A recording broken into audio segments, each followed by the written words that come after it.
Muchas veces se usan las palabras riesgo y peligro como si fueran sinónimos, pero de hecho no lo son.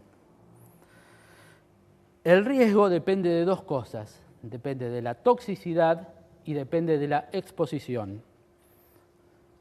Por ejemplo, tomemos el cianuro. Es una sustancia extremadamente tóxica para todo el mundo, para los animales, para los seres humanos. Es una de las sustancias más tóxicas que se conocen. Una persona expuesta a cianuro gaseoso puede morir en 2 o 3 minutos. Por lo tanto, su toxicidad es muy alta. En algún momento se lo ha usado y a veces se lo usa como plaguicida en circunstancias muy especiales. Por ejemplo, en depósitos o en bodegas de barco. Obviamente sacando a toda la gente que esté cerca y cerrando todo para que el gas cianuro no escape. Ahora bien, si una persona decide aplicar cianuro vestida como esta persona, sin protección de ningún tipo, aparte de que la toxicidad del cianuro es muy alta, el grado de exposición de esa persona va a ser muy alto y por lo tanto va a ser muy alto el riesgo de que esa persona se intoxique. Por el contrario, si una persona decide aplicar el cianuro vestida dentro de un traje de astronautas, va a ser casi imposible que el cianuro ingrese hasta la persona, la exposición va a ser extremadamente baja y el riesgo también va a ser muy bajo.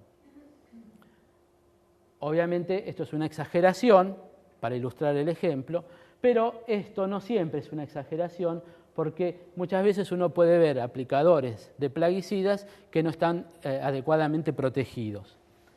Por ejemplo, esta persona que está rociando un plaguicida sobre una pared, fíjense que no tiene guantes, no tiene protección en el rostro, no se está protegiendo la boca ni los ojos, no tiene ninguna protección si llega a haber un escape de esa garrafita que está usando, le va a caer encima. O sea que esta persona, más allá de cuál sea la toxicidad del producto que está aplicando, tiene un riesgo alto de intoxicarse si se llega a derramar. Pero de hecho también está inhalando de alguna forma lo que está aplicando. Por eso, hasta el más tóxico de los plaguicidas puede constituir un riesgo muy bajo para las personas y otros seres vivos si es usado con precaución y respetando las medidas de seguridad recomendadas. ¿Qué es una plaga? Una plaga es un conjunto de organismos que reducen la disponibilidad, calidad o valor de un recurso humano. Recurso humano en un sentido amplio. Por ejemplo, la salud humana es un recurso humano, el bienestar humano, los bienes muebles o inmuebles,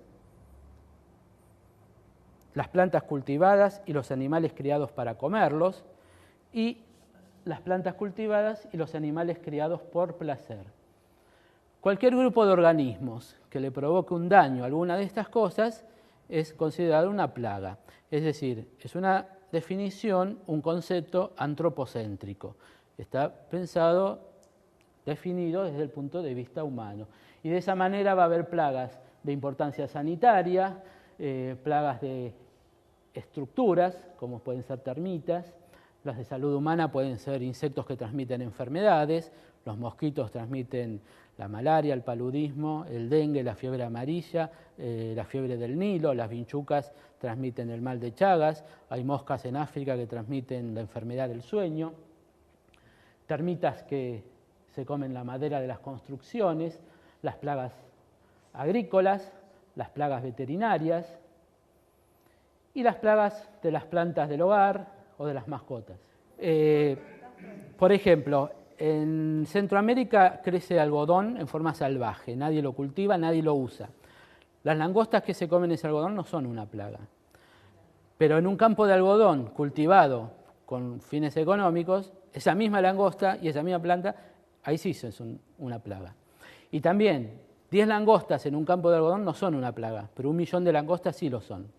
Y eso nos lleva a un factor que tiene que ver con el tamaño o la densidad de la población, que es lo que en definitiva termina de definir lo que es una plaga. Lo que se define generalmente es un umbral de daño económico. que es una determinada densidad de la población.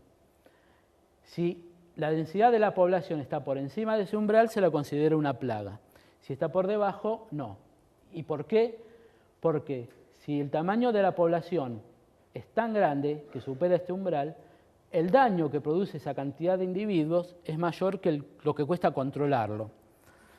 En cambio, si la densidad de la población está por debajo de ese umbral, el daño que produce no es tan grande y cuesta más controlarlo que el daño que producen. Por eso, para cada plaga, en el área agrícola, por ejemplo, y para cada cultivo, se establecen umbrales. Entonces, lo que hay que hacer, lo correcto, es, antes de aplicar un insecticida, ir y fijarse, no solo si está la plaga, sino si su tamaño poblacional justifica hacer la medida de control. Por ejemplo, acá tenemos una población cuya densidad fluctúa, como fluctúan las densidades de todas las poblaciones a lo largo del tiempo, pero fíjense que todo el tiempo la densidad de esta población está por encima del umbral, es decir, la podemos considerar una plaga y el daño que produce es mayor que lo que cuesta controlarla. Entonces, ese es el momento para aplicar una medida de control. Y el objetivo de la medida de control no debería ser exterminar a la plaga, como era un término que se usaba hace 30 o 40 años, cuando se creía que se podrían exterminar a las plagas, sino que el objetivo de la medida de control debe ser disminuir la densidad de la población por debajo del umbral de daño. ¿Inhibirlo también? ¿La palabra inhibir? No, nunca la he escuchado y no lo aplicaría. La palabra que se usa es controlar. Controlar una plaga es esto, es hacer disminuir la densidad de su población hasta un valor donde el daño es bajo, mínimo. Y después hay que ver qué pasa. Puede ser que se quede ahí abajo y no hay que tomar más medidas de control, o puede ser que vuelva a subir y hay que aplicar un... Sí, puede adaptarse a la nueva situación y no volver a crecer, o si tiene recursos puede ser que vuelva a aumentar. En este otro caso tenemos una población cuya densidad está siempre por debajo del umbral y en ese caso no habría que tomar una medida, porque el daño que produce no es tan grande como para justificar la medida de control. Por eso a veces la mejor estrategia puede ser no hacer nada.